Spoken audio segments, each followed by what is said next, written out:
बहुत समय पहले की बात है। एक जंगल में एक बड़ा हाथी रहता था। वह हाथी बहुत ही बड़ा और बहुत ही घमंडी था। वह सोचता था कि वह जंगल का सबसे ताकतवर और बलशाली जानवर है। उसके साथी भी उसकी बड़ी तारीफें करते रहते थे, लेकिन वह उनसे सीधे मुंह बात तक नहीं करता था। तभी उसकी नजर एक चूहे पर पड़ी।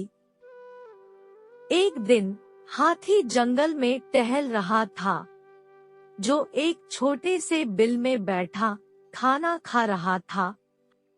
हाथी ने चूहे को तिरछी आंखों से देखा और उससे मजाक करने लगा। हाथी बोला, अरे चूहा, तू तो बिल्कुल छोटा सा है। अपने जीवन को ना जाने तू कैसे जी रहा है इस छोटे से बिल में। मुझ जैसे बड़े और शक्तिशाली जानवर के सामने तू कुछ भी नहीं है। चूहा धीरे धीरे उठा और बोला, महाराज, हर किसी की शक्तियों का अंदाजा उसके छोटे शरीर से नहीं लगाया जा सकता।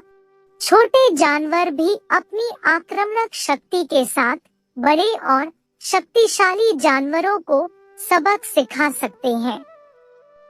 हाथी हंसते हुए बोला, तू क्या कर सकता है चूहा? अगर ऐसा है तो मुझे दिखा दे कि तू मेरे बराबर है।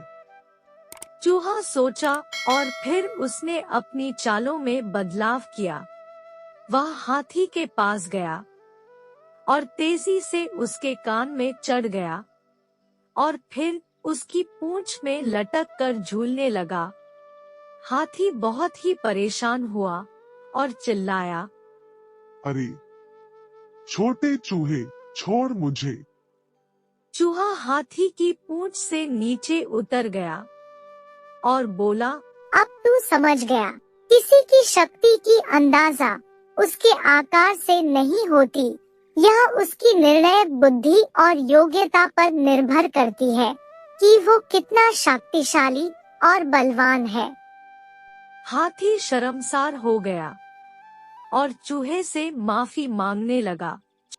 चूहे ने हाथी की माफी कबूल कर लिया और उसके साथ दोस्ती करने को तैयार हो गया।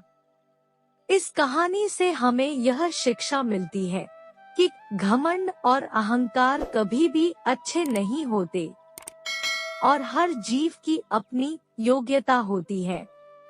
हमें दूसरों का सम्मान करना चाहिए और हमेशा बड़े या छोटे के आधार पर किसी को नहीं परखना चाहिए। जय हिंद।